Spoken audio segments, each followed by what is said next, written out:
Yeah!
Heyo at Hematu. Yeah, yeah. Sorry about that. I have a habit of slipping back into the Planko language. It's good to finally meet you in person. I'm Bernard, although I insist you call me Bernie. The only person who calls me Bernard is my wife. And even then, only when I've tracked elephant dung into the carpets. As you know, I own several zoos, but I always like to show people the ropes here at my home. This is the first zoo I ever opened, and a source of great pride for me. And prize, thanks to a lion breeding program we ran in the 80s. But we're in the middle of a big renovation, and that's where you come in. Sadly, our old contractor had to retire after developing a fur allergy. Poor devil kept sneezing his dentures into the lion habitat. So, it's up to you to finish everything off. Don't worry, though. I'm not completely throwing you in at the deep end. My head keeper, Nancy Jones, will be lending a helping hand. Oh, she's a hard worker, and she'll expect you to be, too. But I'm sure you'll get along like a house on fire, or even better, one that isn't on fire. Less shouting that way.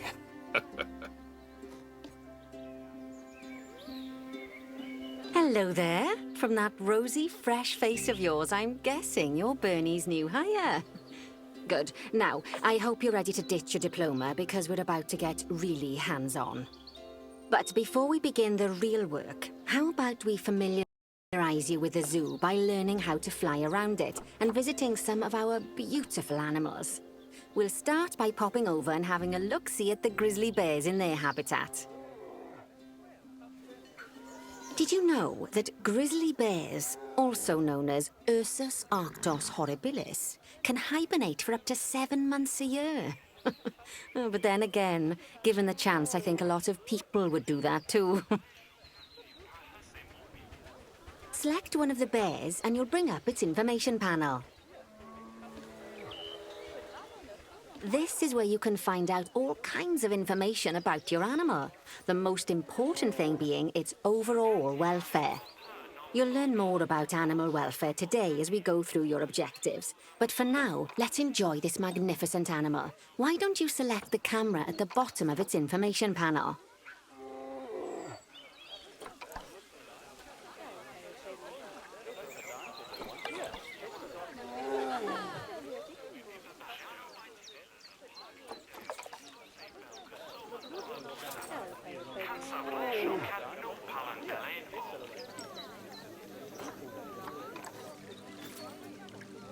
See now, this is a fantastic way to get a close look at your animals. You can also get this view of an animal by simply double-clicking on it. Okay, when you're ready, let's pop over to the other side of the zoo and take a look at the lions. I've marked their location for you to find.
Panthera Leo Leo. All the West African lion to you and me. Lions are the most social of the big cats, and there can be as many as 40 lions in a pride, although prides of that size are pretty rare. As Bernie would say, those lions are awesome, which is precisely why I handle the training instead these days. Anyway, how about we get started on those objectives? Come on, let's head over to an empty habitat and see what needs doing there.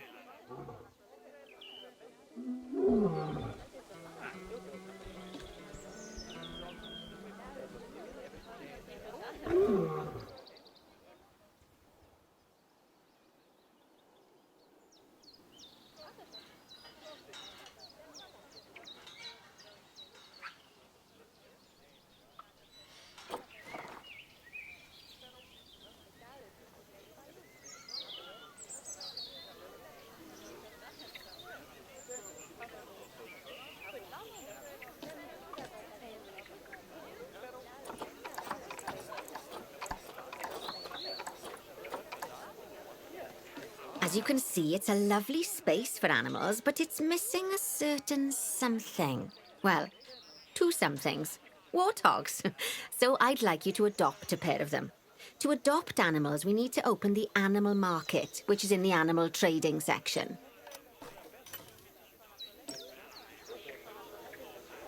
There we are, a pair of perfectly splendid warthogs for our zoo. Just click on them and select Adopt from the side menu. Normally, the animal exchange would be full of animals, but I've emptied out the market while you learn how it works. The last thing I need is you accidentally ordering a dozen elephants.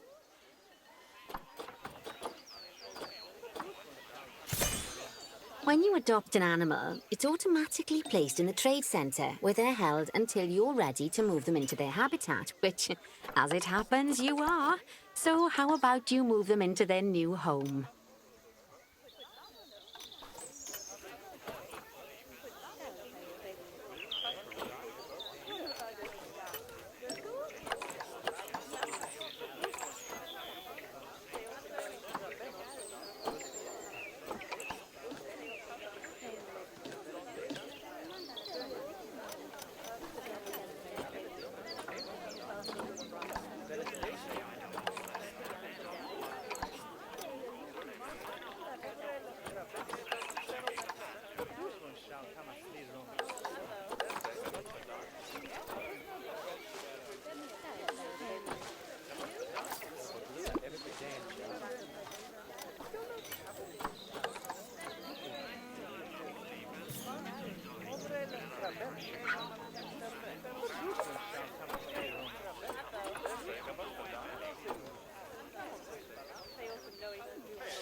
When you ask for an animal to be moved into a habitat, your caretakers will go to the trade centre, collect your animal, and deliver them to your selected habitat. I've marked the trade centre's location, so let's go and watch the caretakers in action.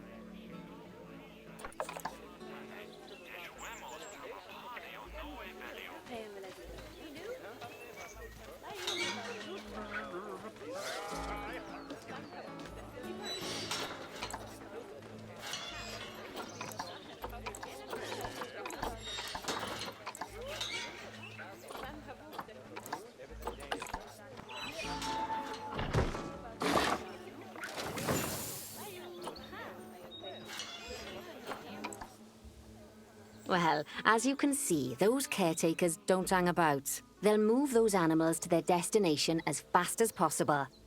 Of course, normally we'd have to place the animals into quarantine before moving them into a habitat, but I am assured by a person of good standing that these warthogs are in the very rudest of health. Right, let's get the warthog's habitat finished up so we can keep them nice and happy. You see, each animal in the zoo has an overall welfare statistic, basically how happy they are. And that overall welfare statistic is itself comprised of 4 different areas: nutrition, social health, habitat, and enrichment.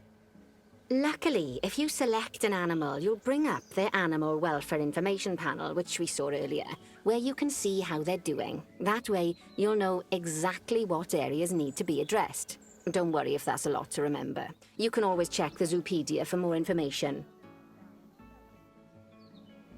Let's start by making sure we're taking care of the warthog's nutrition welfare. To do this, we'll need to place a food station and a drinking station. Now, each animal requires a different type of feeding station. And for the warthogs, it's a small feeding trough. So let's add one of those and a water bowl.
Animals also require stimulation to keep them happy. Let's add a lovely mud bath for the warthogs to roll around in. That bath will count towards their enrichment welfare, specifically their toy enrichment welfare.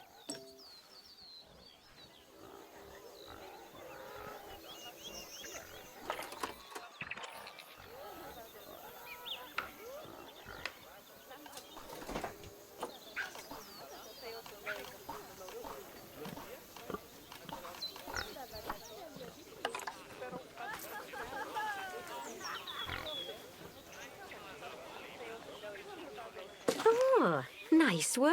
You've got a knack for this, I see. Now, our contractor had to leave in a hurry, so this place is in a pharaoh state. Unfinished thingamajigs and whatsits all over the shop. But the first thing we need to finish is the ostrich habitat. It's over near the hippos.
Oh, before we actually start building our ostrich habitat, let's pause the game. Just click the pause button in the bottom right corner. Ah, that's more like it. A quick break. Sometimes it's a good idea to pause the game whilst you're doing something which requires your concentration, because it'll stop the zoo spinning out of control while you're looking the other way. Let's keep the game paused while we get this ostrich habitat built. Okay, job number 1 here is to add a habitat gate before we complete the barrier. Every habitat needs a habitat gate. After all, how else would the keepers get in and out? Just make sure it's hooked up to the path so the keepers can reach it.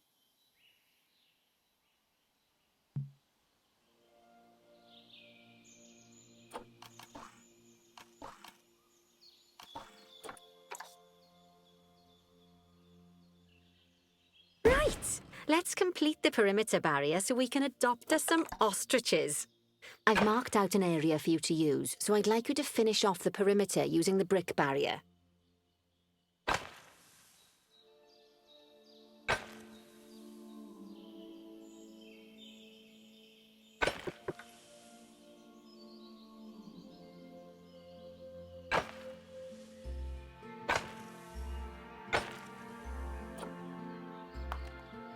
Good work! Remember, before you can place animals in any habitat, it has to have a full loop of connected barrier. Now, you've probably noticed that guests can't actually see into this habitat at the moment. At least not without a stepladder. But seeing as they're banned, I'd like you to select a piece of barrier and swap out the brick for a glass barrier, so the guests can see in.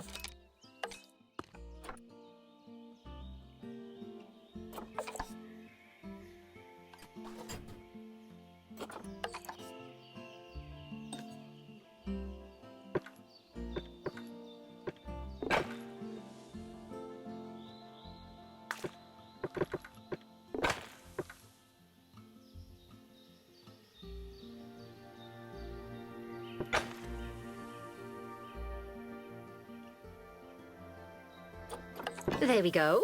Adding in more windows gives guests even more opportunities to see the animals in a habitat.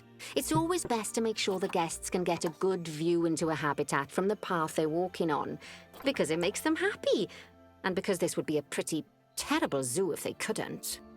The last thing we need to do is to add a donation box. You see, when guests enjoy the view of an animal, they'll make a donation. Just make sure you put them in easy-to-reach places, like near a viewing point. Donation boxes are one of the main sources of income for the zoo, so make sure you remember them.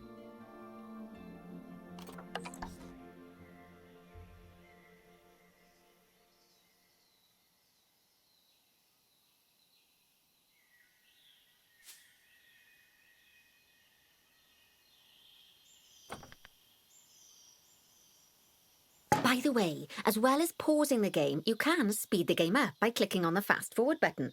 It'll run everything at 2 times and 5 times faster. It can be useful, especially if you're waiting for money to accumulate or for animals to be delivered to your habitat. Personally, I use it when I'm waiting for a brew to finish. All right, you've finished the habitat, so it's high time we adopted those ostriches, don't you think? Let's get 4 of them in here.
While we wait for them to be collected by the caretakers and brought to the habitat, you should get it ready for them.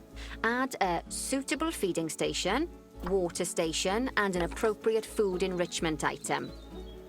It's often best to place things like enrichments and feeding.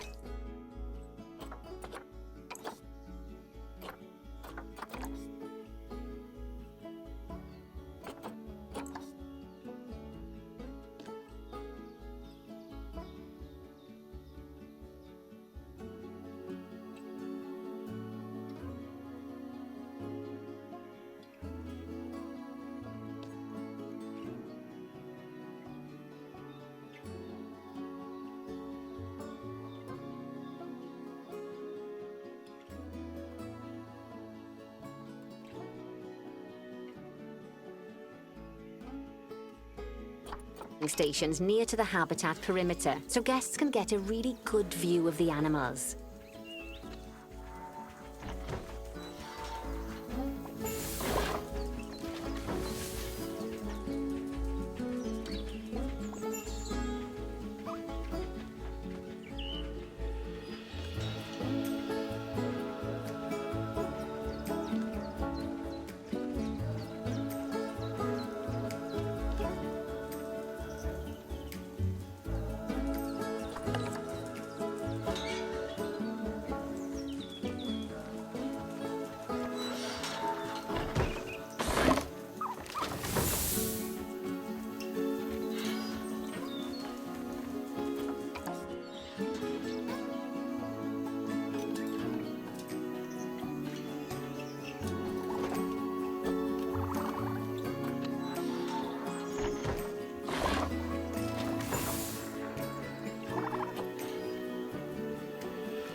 Oh, good to see the ostriches have somewhere they can really stretch their legs. Did you know they can actually run at 43 miles per hour? Oh, heaven forbid they ever escape. The speed camera fines alone would bankrupt us.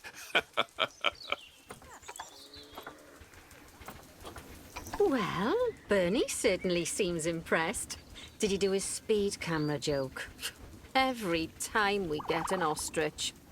So, now we've made the ostriches' lives a bit better, let's do the same for the keepers, shall we? To make it easier for the keepers to feed the ostriches and hippos, we should build a new keeper hut. Keeper huts are where the keepers prepare the food for animals, so they should be placed near to the habitats to make sure the keepers don't waste their time walking when they should be looking after the animals.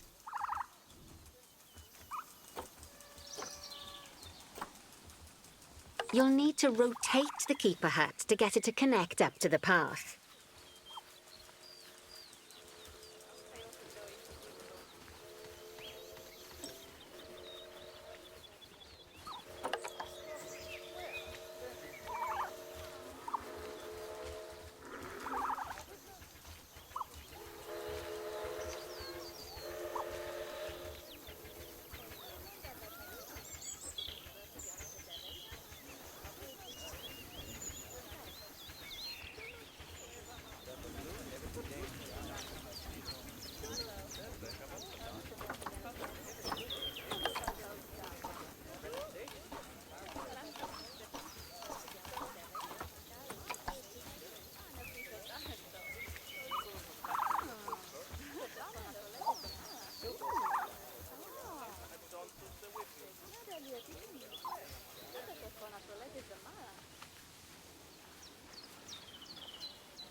This keeper hut only has space for one keeper, but the larger keeper hut can allow multiple keepers to prepare food at the same time. Oh, but bear in mind that keeper huts and other staff facilities shouldn't be placed near to areas where there are lots of guests.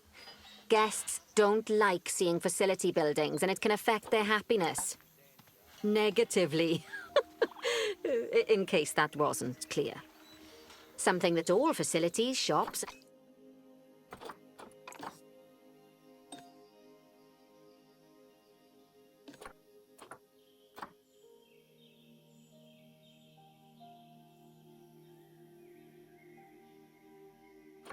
and a whole host of other objects need is power. And that obviously includes your newly built keeper hut. So let's place a transformer next to it, shall we?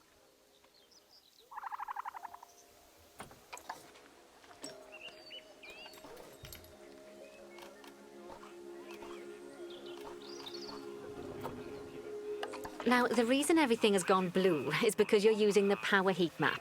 This map allows you to see what is and what isn't powered in your zoo. So, once you've placed your transformer, you can click in the bottom left to turn the heat map off.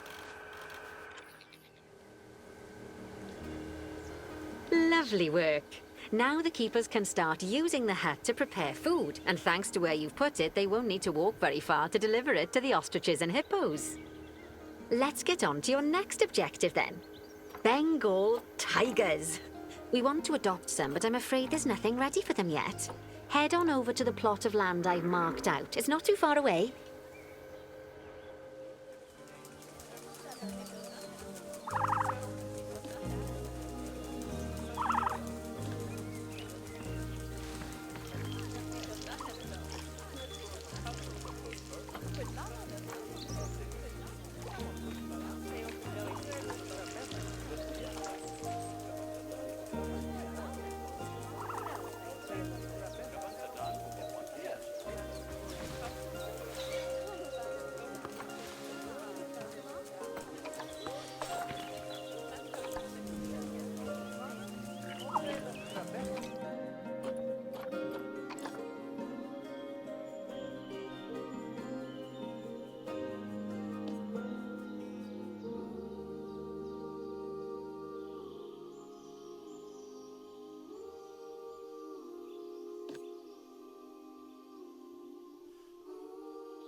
ready. Your next job is to build a habitat.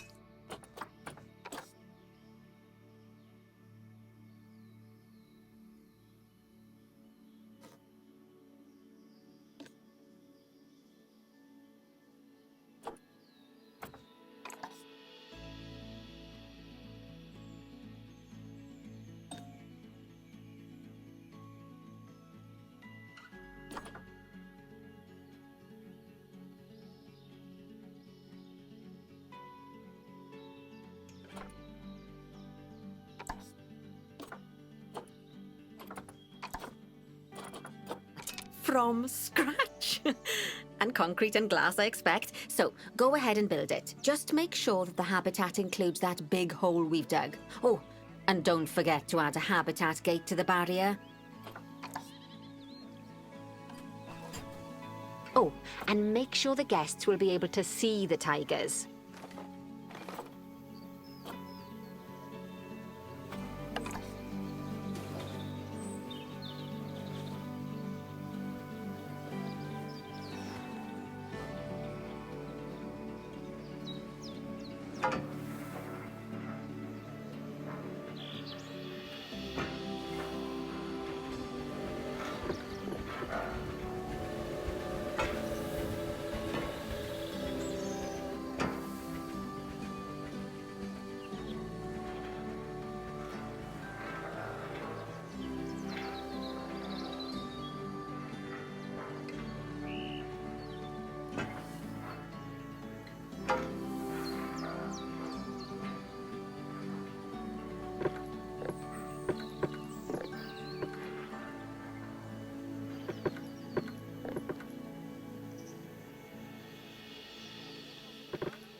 Now, Bernie takes safety very seriously at his zoos, so we should probably make sure those tigers can't jump out of their habitat, don't you think?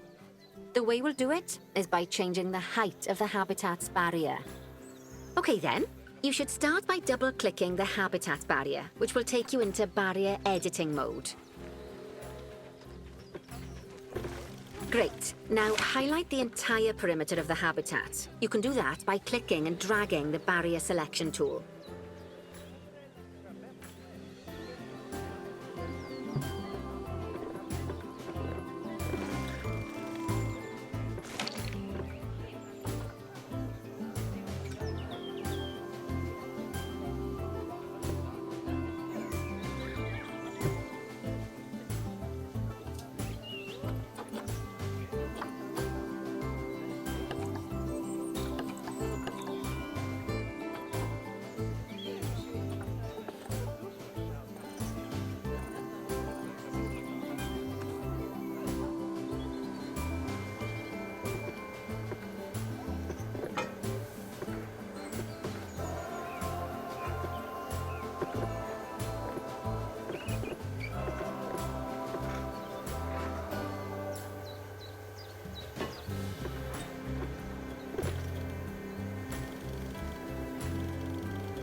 Great. Now highlight the entire perimeter of the habitat. You can do that by clicking and dragging the barrier selection tool.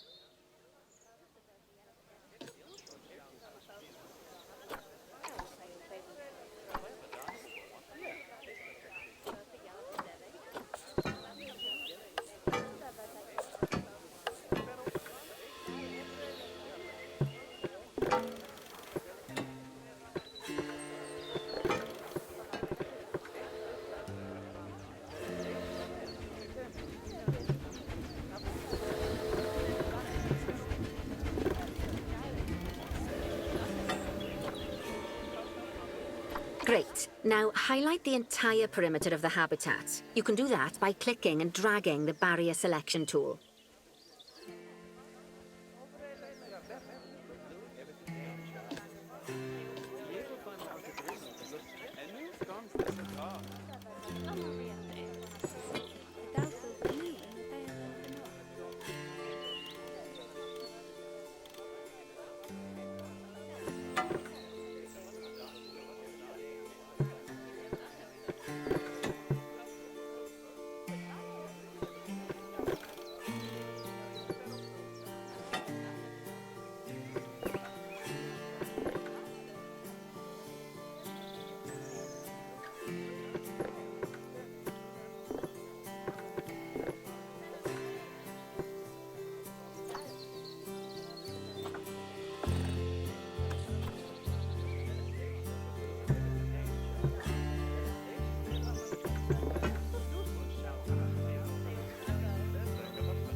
Great. Now highlight the entire perimeter of the habitat. You can do that by clicking and dragging the barrier selection tool.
Now that the habitat is in place, don't forget to put down a donation box near to your viewing areas.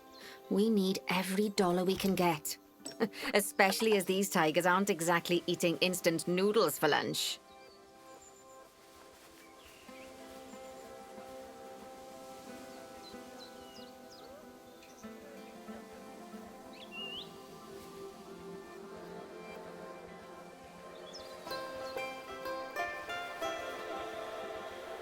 Okay, that's the habitat boundary complete, the habitat gate in place, and most importantly, the tigers won't be able to jump out of it anymore. I think it's time we adopted those tigers.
Whilst our trusty caretakers collect and deliver the tigers, let's take a look at preparing the habitat for their arrival.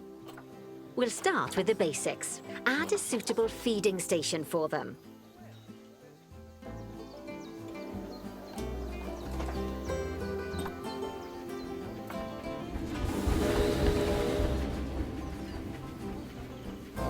This time, instead of adding a water bowl, let's try something different. Some animals need a pool in their habitat so they can go for a swim, but they can also use it to drink from. All you have to do is make sure the banks of the pool have a gentle slope so they can easily get a nice, refreshing drink. There's already a pool excavated, but you still need to fill it with water. You should do that by going into Terrain and selecting the water tool.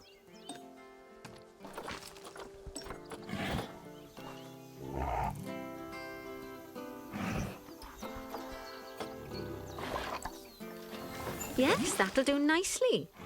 Of course, just like the warthogs and ostriches, these tigers will also need some enrichment.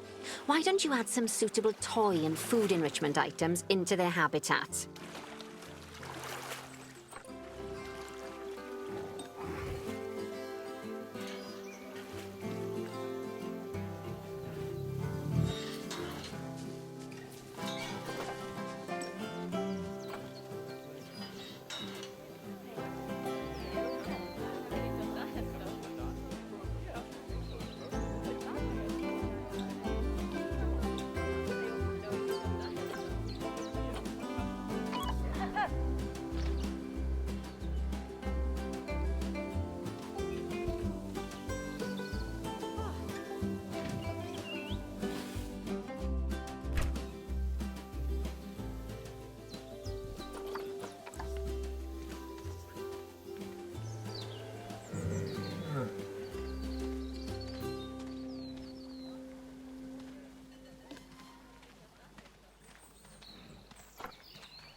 Okay, it's really starting to take shape.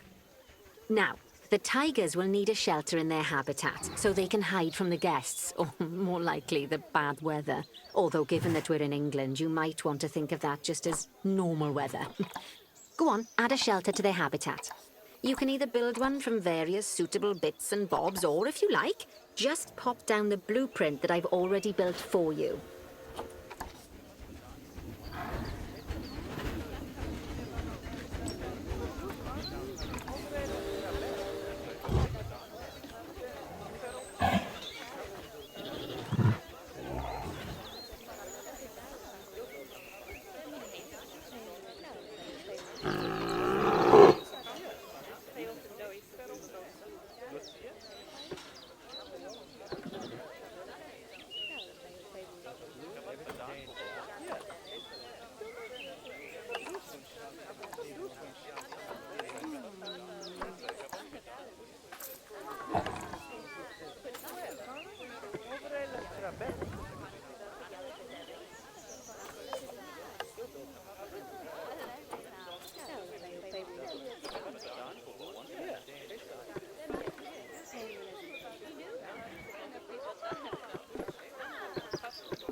Oh, poor Dabs. I'm sure it can't have escaped your attention that the tigers look a bit miffed. That's because they aren't too keen on the type of terrain in their habitat. Select a tiger and bring up its information panel.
Oh, poor Dabs. I'm sure it can't have escaped your attention that the tigers look a bit miffed. That's because they aren't too keen on the type of terrain in their habitat. Select a tiger and bring up its information panel.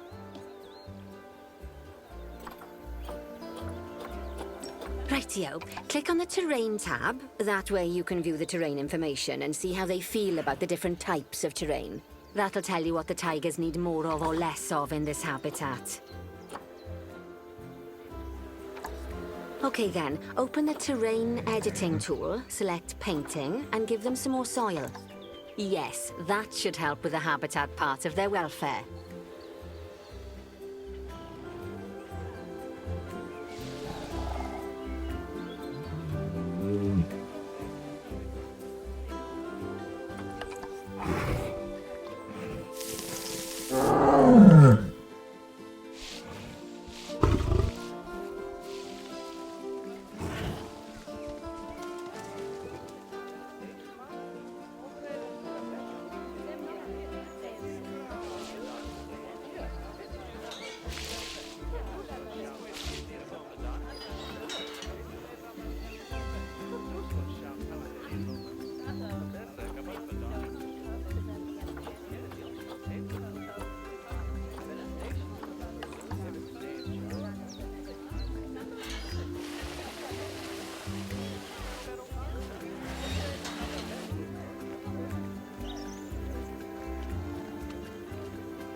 Okay then, open the terrain editing tool, select painting, and give them some more soil. Yes, that should help with the habitat part of their welfare.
Whoa. Whoa.